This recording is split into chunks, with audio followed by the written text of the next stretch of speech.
Hello and welcome to my latest edition of Become Unstoppable. And I've got an amazing guest for you today. Her name is Jessica and I'm going to bring her up for you. Now, I met Jessica in our business coaching because I meet a lot of people doing that, of like-minded people. And she's going to tell you all about what she does in a moment. Here she comes. Yay! Hello.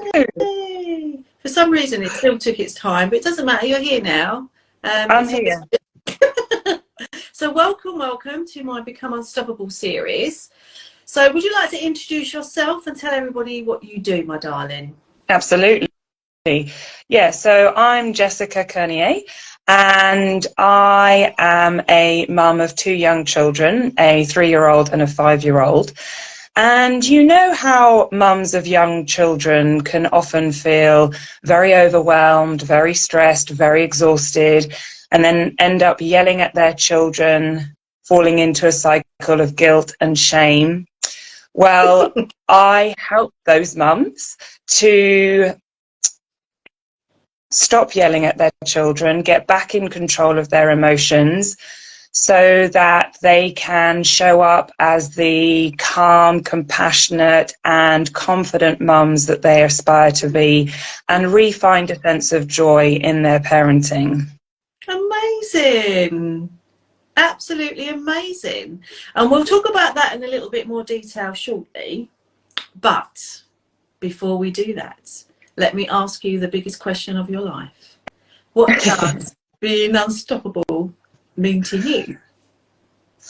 Well, I think that's a great question, and I've been pondering it because I knew you would ask me it. And for me, being unstoppable really means refinding your true self. And by that, I mean unbecoming. One of my mentors talks about unbecoming, the process of refinding your authentic self. Because obviously we come into this world and we're a blank canvas, but we come with a purpose and we come with, this authenticity. And as we are conditioned by our parents and society, we end up losing sight, for the most part, of who we really are and why we're here. And so for me, becoming unstoppable is all about stripping back those layers and refinding that purpose, refinding that passion, refinding that authentic us, so that we can be fully accepting of our wholeness and really embrace our calling on this earth. Wow. You have thought about that, haven't you? That's amazing. Yeah, absolutely. And I love the fact, like you say, we come out as a blank canvas. And most of what we pick up in life is what we've been conditioned with, belief systems, isn't it? And what we picked up, good or bad, sometimes good, some bad. But that's how we run our life, isn't it? And unfortunately, being a parent, we're the layers of beliefs and things that we've learned over time, whether we like it or not, we're actually repeating that pattern a lot of the time with our children. However, sometimes we're aware of that, because I remember, I mean, my son's like 23 and 26. It's like still, going through the times that you're talking about, it's really hard, isn't it? Because you're living your life stressed, overwhelmed, and bringing in beliefs from your past, and you're trying to be the best version of yourself, but you're not really sure who that should be, because you're kind of doomed if you do, doomed if you don't, aren't you? So what Yeah. kind of things do you find generally coming up with the clients that you work with? Well, I very much work with the mum and look at what's going on for her in any given situation that she's struggling with. There are many parenting coaches who kind of towards the side of controlling the child's behaviour. And whilst that does play a role in helping a mum better manage situations, I first start with the mum and help her to see why she's struggling with that situation in the first place. And it is generally due to the fact that the child is behaving in a way that is triggering her, not because their behavior is triggering, but because it's then reminding the mum of a situation from her past in which difficult emotions arose and she didn't know what to do as that younger self to deal with those emotions. So when the child comes along and behaves in a way that brings up those emotions again, because the mum hasn't processed them and because they are so uncomfortable for her to sit in, she reacts. She doesn't know what to do. So, and the reaction can be yelling, you know, the fighting, or it can be freezing, or it can be fleeing. So you can see many mums will have a certain go-to reaction. But we can do a number of different ones depending on the situation in which we find ourselves. You know, like if I give you a classic example from sort of me as a mum, you know, when I first struggled massively when my daughter, who's now 5, my firstborn, turned around 18 months, because that is when she started to become more independent. She started to quite developmentally normally separate herself, have her own ideas from me. And I really struggled with that. I was like, she'd gone from this child or baby that I could control to somebody who had their own mind, who was pushing back. Yeah. And I have this need to be in control. So when she was a baby, all my needs were being met because I could control her. She was completely dependent on me. Then she started becoming more independent, or desiring that greater independence. And suddenly my needs, which actually are mine to meet, not my daughter's, were no longer being met. But I had to become conscious of that, and I wasn't conscious of that at the time. So I continued to try and control her. And of course, then we got into massive power struggles. And we clashed heads, even though she was only 18 months, because intrinsically that was what she needed to do to assert her authenticity. The problem comes then, and this can happen very frequently, is if we aren't aware that that is what the dynamic that's playing out, we can blame the child for, you know, we don't know that this is happening, but we blame the child for making us feel angry, for making us feel sad, upset, frustrated. And then we try and bash those behaviors out of the child so that we don't have to sit with that discomfort of feeling angry, upset. And in bashing that out of the children, and it's all subconscious until it becomes conscious, of course, but in you know, kind of bashing that out of our children, be that through yelling, isolating them, timeouts, they then go one of two ways. They either become all the more compliant, but in doing so, they lose their authenticity, they dishonor their true self, or they rebel. And again, they are no longer in alignment with their true self because they don't necessarily want to rebel. They just want to have a voice. They just want to be seen, understood, and heard. And so they're going to go one of two ways to make sure that they can still survive, essentially. Yeah. And that's so true. And I think the problem is, in today's world, is it's so fast, there's so much going on all the time. Our brains are just in this heightened state all the time, aren't they? So as a busy mum, busy parent, you could be, like I said at the beginning, feeling like stressed because you're trying to juggle a job, maybe you're trying to juggle more kids. I was with a friend of mine who's got young children the other day, and she said, I am so relieved the school holidays are here. She said, I know that brings another realm of complication, but she said the school is so demanding, like, come in and do this with the kids, do that with the kids, and bring this in, get dressed up in there. She said it's just like blows your mind, and for especially for working parents who are trying to juggle the job and try and fit all that in. And you know, I was a working parent all my life. It was really, really hard, and I think all that stress just explodes, doesn't it? And Yeah. that comes out in frustration and stress on the kids anyway. And then, like Yeah. you say, the damage that we're kind of doing to them can really be, well, damaging, basically. Yeah, and I think society does not help. I think there's an expectation on mums to do it all. So to hold down the job, to make sure our children are going to every extracurricular activity under the sun, and, you know, to make sure that we have the perfect relationship with our partner, to make sure that, you know, we're bringing in some income and you know, participating in that financial, you know, providing for the family. And I think that adds a great amount of pressure, and we've created that to some extent as women. Absolutely, but I totally get it, because it empowers us and it helps us to feel like we've got a sense of purpose and identity.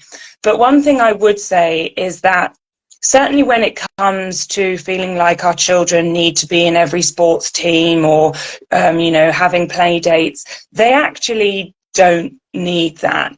Particularly when they're younger, you know, certainly the age group of children that I work with, or the parents of which I work with, they actually need the time to not be doing that. They thrive off being at home. They thrive off being bored, even though it's difficult as a parent to hear your child saying, I feel bored, because from boredom comes creativity. They thrive from just being allowed to rest.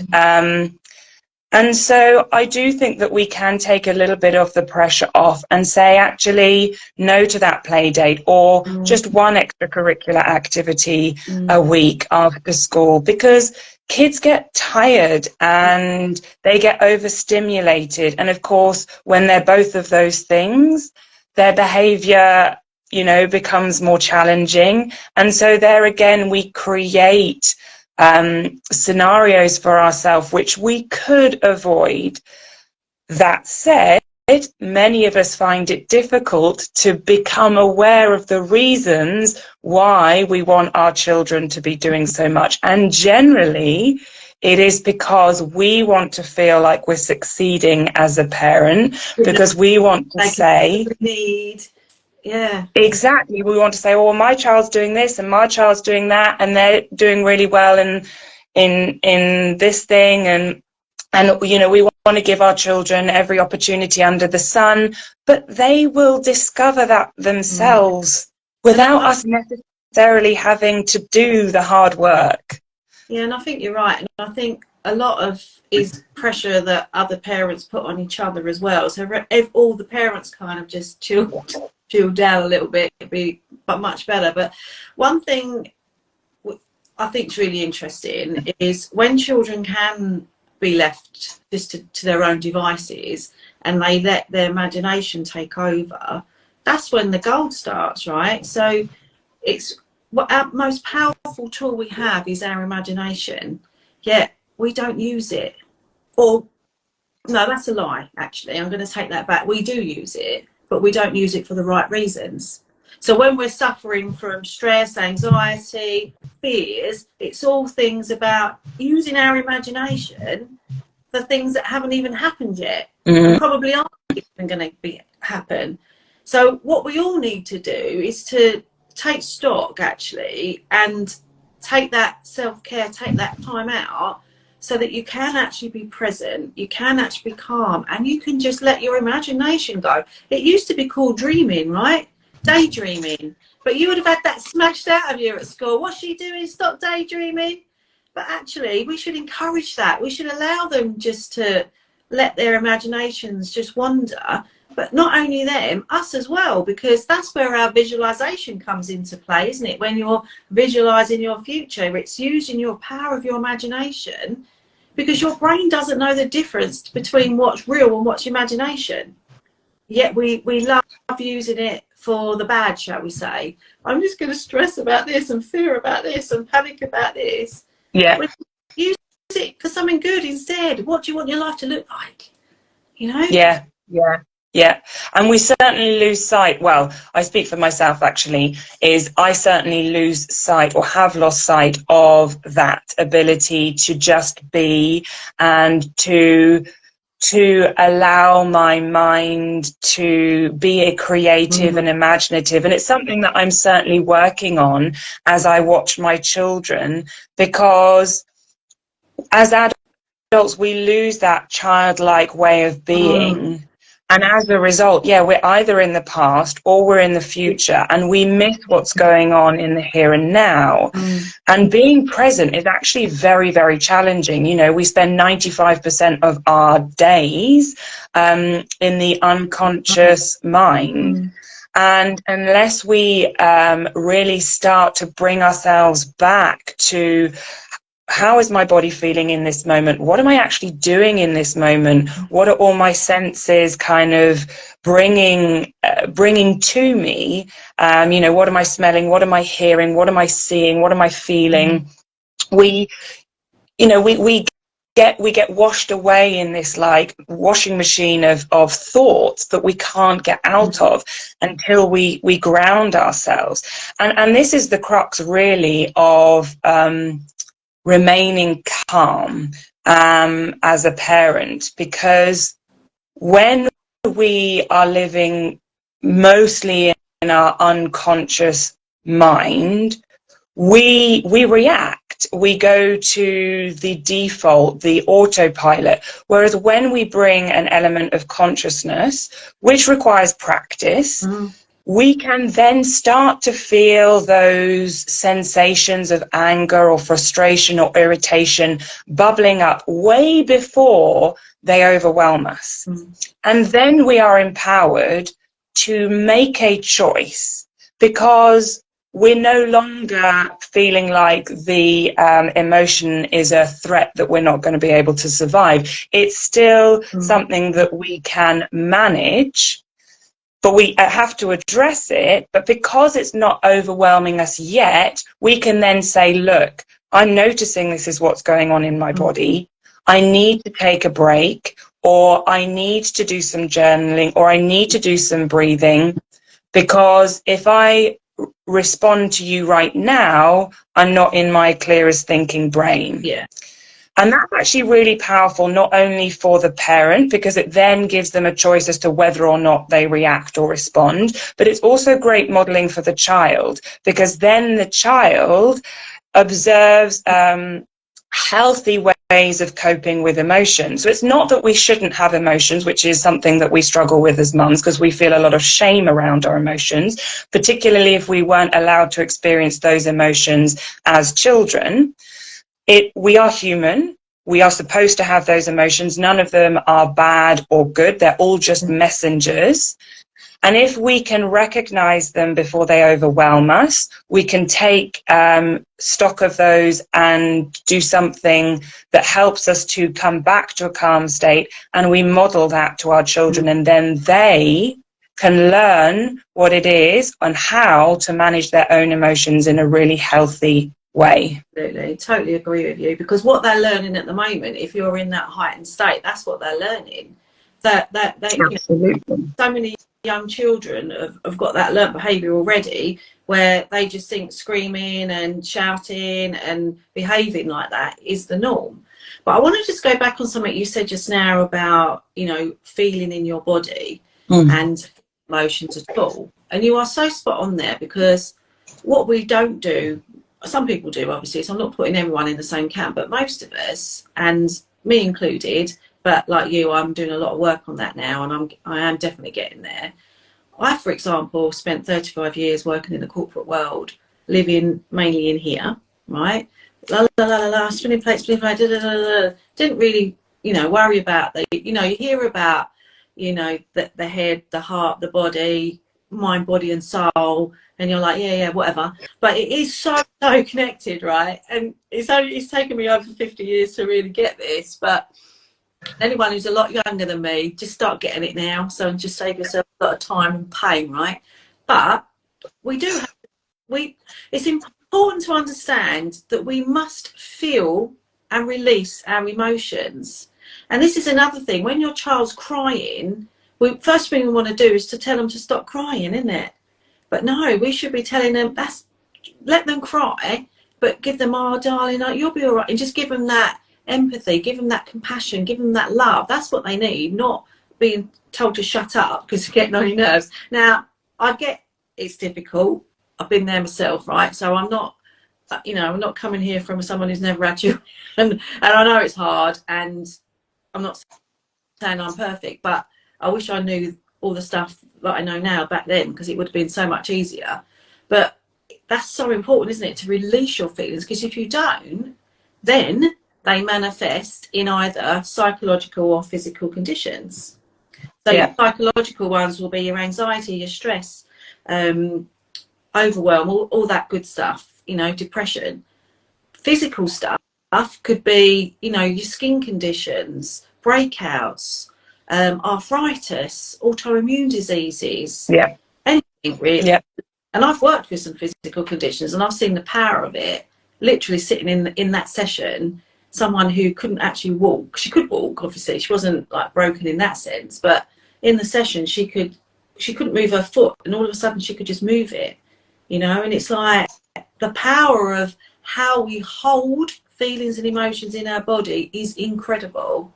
And we have to release them, otherwise, we make ourselves ill. It causes disease. The disease causes disease. And exactly. That's what, when we're constantly in that realm of stress and overwhelm, we're putting so much pressure on our bodies, it's making us ill.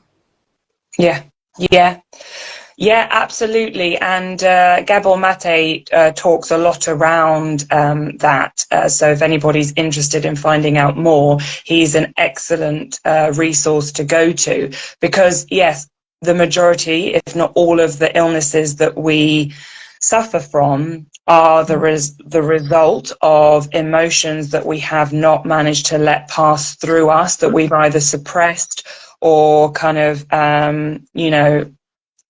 tried to push aside, but of course we can't. So it is very, very important to come to a place where you can accept and honor all your emotions, and that is really, really challenging, because to sit in that discomfort can feel, you can feel a lot of resistance towards it, particularly, as I said before, if you weren't allowed to honor those emotions as a child. And so when your child brings those emotions up, because you can't sit with those emotions within yourself, it's almost impossible for you to sit with those emotions in your child. And what's really interesting is that, let's imagine as a child, you were not allowed to be angry in your home. Your parents would, banish you to your bedroom and be like, do not come out until you've calmed down. So you learned that it was not okay to be angry in your house, and so you suppressed your anger. Now, as a parent, because I believe that we are all here to evolve in consciousness, what's more than likely to have happened is you have brought into this world a child who wants to help you with that expansion and that evolution. And so that child is likely to be a child who struggles with anger and who is quite angry. And what the child is wanting to help you achieve, because I believe that they are our teachers, is they want to help you come to accept anger as a healthy emotion and to learn to honor it within yourself.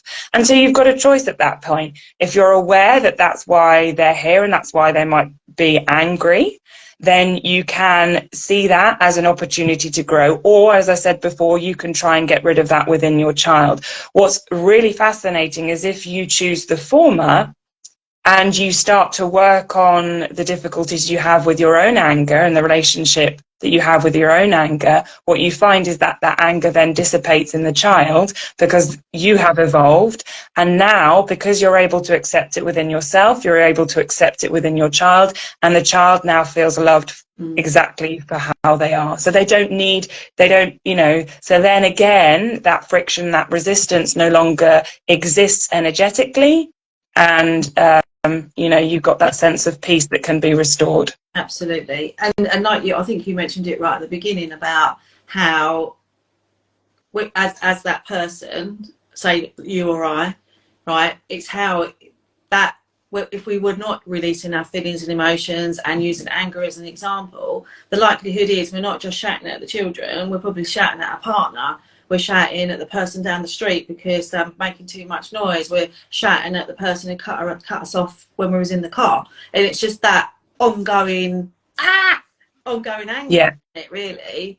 And one of the things I always teach my clients in the very first session is we always talk about, do you have any self-care in terms of looking after yourself, the meditation and things like that. Many of them do not. And I didn't until a few years ago when I started doing all of this. But it's about having that time for yourself, which I know is difficult when you've got children. But it's, even if it's 10 minutes, 5 minutes even, just to take yourself away, shut yourself in the toilet if you have to, but just take that time out for yourself, right? So that you can, as a minimum, just learn how to breathe. So I my clients coherent breathing, which is breathing in for 6 and out for 6, but just through your nose. So you just do that a few times, and straight away you can feel that physiology in your body changing. So you ever find, when you find yourself in situations where, excuse me, that you're, just go and lock yourself in the toilet just for a couple of minutes and just breathe in for 6, out for 6, 3 or 4 times. And I guarantee you will just feel much more calmer to go about the day, and maybe not kill your children as quickly as you may have done 5 minutes prior. That's it. And that is really challenging, because particularly if, your partner, or you don't have a partner, or your partner is out of the house at work, it's very difficult to find that space, because your children will come after you. But like I say in, some of the videos that I've put out there on Facebook, it is far better for you to lock yourself in that toilet for 5-10 minutes with the kids bashing on the door and feeling their own emotions around the fact that you've separated from them for a few moments, than it is for them to have to bear the wrath of the anger and the yelling, etc. And again, it does model to them that a healthy way of managing your emotions is not to, yell it out of your mouth, is to separate yourself if you feel that you are that overwhelmed, that you cannot interact with someone, and that you need that space. So again, it's about reframing all these situations in which we've probably we've been conditioned to believe that, that they're not okay, that's not how you're supposed to be, and actually, self-care is selfish. It's the least selfish thing you can do, and mums will feel guilty for taking self-care, and they'll also feel guilty for not taking self-care. They'll feel guilty for taking it because they're gonna not be with their kids. But then they'll feel guilty for not taking it because they're now shouting at their kids. And it's like weighing up, well, which would you prefer? I've really started to focus on self-care a lot more, and asking my partner to give me a lot more time. And I'd rather sit in the guilt of, well, kiddos, I'm not there, than sit in the guilt of I'm yelling at you because I haven't had that time. And actually, I'm then also modeling to my children what it is to look after self, and that is massive. Yeah, and you can actually get them to do the breathing as well, and different techniques. I mean, I'm sure you've got a massive toolkit. I'll ask you to give us one in a moment. So while I'm talking, think, right? But it's about teaching them those things as well. So teaching them the art of breathing, teaching them the art of going away, and just take time out, just breathe it out, let it go, let it, because that's the important thing, isn't it? It's not to say go and shut yourself in a room and just think about what you've done, but go into Oh your room, no. do some deep breathing, and just think about where you are, how you're feeling, and then come and tell me how you're feeling when you've calmed down. And then that's Yeah, when you go, well, you know, it made me feel like this, and okay, I understand that you feel like that, and okay, what can we do different, you know, all that kind of stuff. So exactly. what would be one of your top tips for what you would give your parent that you're working with, or you know, just from your own experience of to get yourself away from one of those shouty situations? Yeah, absolutely. Well, um, just to address what you just said, yes, absolutely, teach the child to do the breathing when they're young. It's very important that you co-regulate with them, so doing it together, provided, so your main aim is to remain calm in that situation, because then they can pick up off your vibe, and that's how they learn how to self-regulate. So actually, when your child is having a tantrum or a meltdown, you don't actually really need to do anything about the child, provided they're safe and they're not going to hurt themselves or someone else. What you need to focus on is, you know, bringing that calmness back to you, so that the child can then co-regulate with you, and that's how they learn how to self-regulate. And how does a parent help to keep themselves calm? Well, it depends how much of a state they're in, I guess, and that will depend on the situation and how much self-care they've had and how full their cup is, because sometimes we can stay calmer more easily in certain situations than we can in others. And it's about finding what's your kind of calming tool, calming strategy. And most of the time it's helpful to do something physical, body wise. So one thing that can be really helpful is giving yourself some form of firm touch, or, you know, firm yet kind touch, and reminding yourself that you are safe. So some people like to rub their chest and just repeat, I am safe, I am safe, I am safe. You know, I sometimes stroke my hair. I find stroking my hair really calming and soothing, and that comes from childhood, actually. I used to love my dad at bedtime, you know, stroking my hair, and that's when I felt safe. So if I do it now, you know, I'm bringing that sense of safety back in, you know, just stroking your arm or anything like that. Other things that can be really helpful are, if you have the space to do it, is drinking a glass of cold water, or splashing cold water on your face, because that again reminds the nervous system, or helps the nervous system re-regulate. And there's lots of science behind that, but I won't go into that now. So yeah, but it's all to do with the body, because essentially that reactivity is happening in your cells. So it's finding that calming strategy that works for you. And it might be that you need to employ a different calming strategy at different times. So it's about playing with different ones. So you might start with the breathing and think, this is really not helping me. I need to go and get a glass of water. I'll go and get a glass of water. I'm coming right back, you know. Okay, glass of water not working, splash face kind of thing. Okay, I am safe. I am safe. We're talking about our own faces, right? We're not throwing that water over the children. Oh, I know. Yeah, no. Just be clear. Just be clear. Just to be clear. But that said, that's just reminded me of how water can be very soothing to a child. So if they are struggling to calm down and they are receptive to a bath or to playing with water outside, do it. There is a quote, or, you know, that I've again used on my Facebook, which is, you know, if all else fails, add water. Oh, interesting. Yeah. It is an energy, though, right? Water is an energy in its own right. I've got a book behind me, actually, all about water. I must admit, I've not read it yet, but it's quite an amazing part of our lives, isn't it? A natural element. Right. Yeah, interesting. So that's really good. So do you want to let us know how people can come and work with you then? What can you offer them? Yeah, Absolutely. So I have recently launched a new community of mums, all dedicated to doing the work of learning how to be more conscious in their parenting, breaking the chains of generational traumas, and, you know, getting back in control of their emotions so they're not yelling and they are showing up as kind of the calm and compassionate mums that they want to be. And I've built it on a platform called School, and the community is called the Mindful Mama Village.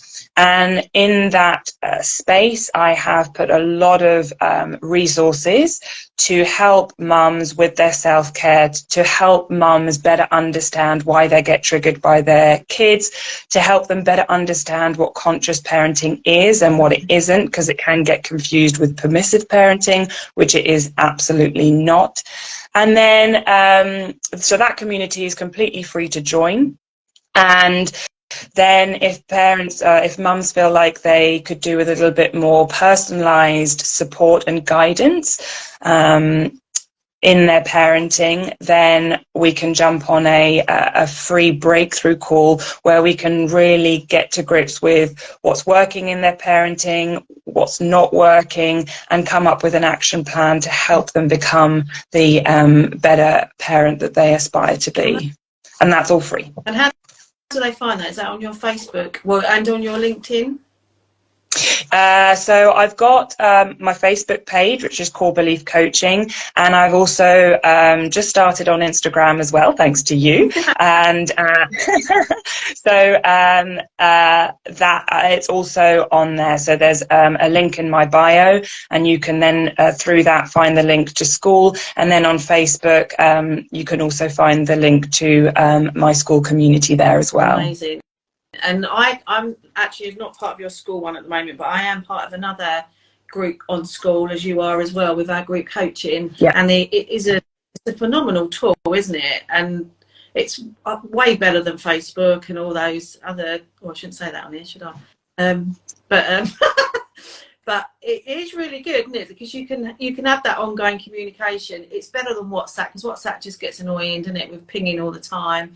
But it's a really good way where you can actually put your training on there. You can have events on there, can't you? But the main point, you want that community where they can communicate with each other, which of course that's it, aren't they?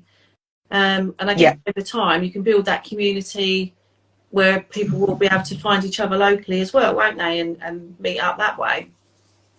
Yeah, that's it, because I do feel like motherhood, and I think I'm not the only one in saying this, can be very lonely and very isolating, and particularly if you're choosing to do it differently, because even though conscious parenting is becoming more talked about, people who practice conscious parenting are still in the minority and will often find that other people don't understand why they're choosing to parent their children in this way. And so that they can sometimes feel ostracized, they don't feel like they've got the support they need. And so I really want this community to grow so that people feel like they have support from other like-minded mums who know what they're going through and who can just be there to provide them with encouragement, and recreate that village. That's why it's called the Mindful Mama Village, that I believe we all need to help us raise our children, but so many of us don't actually have anymore. Yeah, I love that. And I really, really hope that people watching this will start and join your community, because I think that's really important, because they are our next generation, right? This generation that we're bringing up now, they're going to be the ones that are going to be looking after us in our old age. That's what you need to be thinking about. So we need to give them the best, give them all the lovely stuff, all the heart stuff, all the loving, the mummies and daddies and grandparents of this world, because otherwise they're going to be locking us up in cupboards under the stairs otherwise, aren't they, if they don't feel this love. And I think that's really important. And the other thing I wanted to add is I just love what you're doing. I just think it's brilliant, and I'm glad being on here has inspired you to get your Instagram up and running, because it is another great tool, isn't it, of getting your story out there. And you're up and running with that now, so there's no reason why people can't contact you now. When we put this out, we'll put the details in there, and I'm going to I've just launched a YouTube channel as well, so all these videos will be going out on there as well, so we can put some more in the bio. Yeah, so it's been really, really great speaking to you today, darling, and I hope you've enjoyed it. Absolutely, 100%. It's been great. Thank you for having me. So if you want to work with Jessica at all, we'll put the details in there, get hold of her, get on that environment, get in her little school group and get out there and start sharing your love, and let's start putting out this better conscious parenting. But one other thing I would say, if you are an adult, male, female, and you are struggling generally with your confidence, your anxieties, your stresses, and you need a little bit more detailed work, then this is where I come in, because where we were saying earlier, where Jessica was saying about where you're getting triggered, it's probably something that happened to you when you was a child between 0 and 7, and it's about, via hypnosis, we go undercover, we go deep into your subconscious to find that root cause or root causes that's causing all this lack of confidence, lack of self-belief and all the anxiety. We find it, we get rid of it, completely gone forever, and then we replace it with new empowering beliefs. And it truly is so powerful. So please go and look at my testimonials, and these are all going to be on YouTube too as well. So let's get people in this best position that they can be in, so that you can be the best version of yourself for your children, but also for you, so that you can live your best life and stop hiding and stop living your life under this big shadow that's stopping you from growing and being that amazing tree that's blossoming and bearing fruit, rather than this dried up old shrub that's just not seeing the sun and allowing you to grow. That's it. That's it, isn't it, in a nutshell? So it's 100% that, yeah, because we've all got, you know, gifts inside of us, and we all have a purpose here on this earth, and that is to help it become a better place.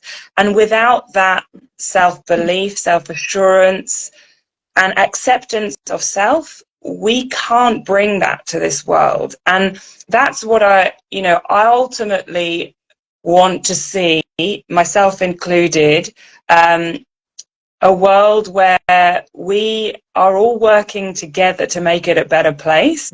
And it starts, I feel, with us helping our children, helping ourselves, and then our children. 100%. And that's key, isn't it? We have to help ourselves first before we can be the best parent that we want to be. So I always say, everyone uses it, the analogy with the plane, the mask, put your mask on first before you can help everybody else. Yeah. So if you know how to do that, then reach out. But it is all about putting our self-care, even if it's 5 or 10 minutes a day, taking time out for you, but just practice the breathing, the 6-6 breathing, to get your body and mind just a little bit calmer before you even begin your day, before you even get out of bed. Yeah, 100%. Yeah. Yeah. So thank you, darling, ever so much. It's been a joy, and hopefully everyone, I say this all the time, I always enjoy myself, and I hope everyone else does too. But you know, we do what we do. We're here to serve. This is what we love. This is our passion. We're out there to help this world to be a better place, as you said. So just get hold of us. Whoever you need, just do it, and do it today. Don't waste any more time living under your little rock. Exactly. Thank you, Julie. It's been wonderful. Thank you, darling. Thank you, everyone who's watching, and hope you enjoy the replay, either on Instagram or all the other social medias, or on my new YouTube channel. Take care, everybody, and we look forward to seeing you next week with my next guest on my Become Unstoppable series. So take care and see you all soon. Bye-bye. Bye.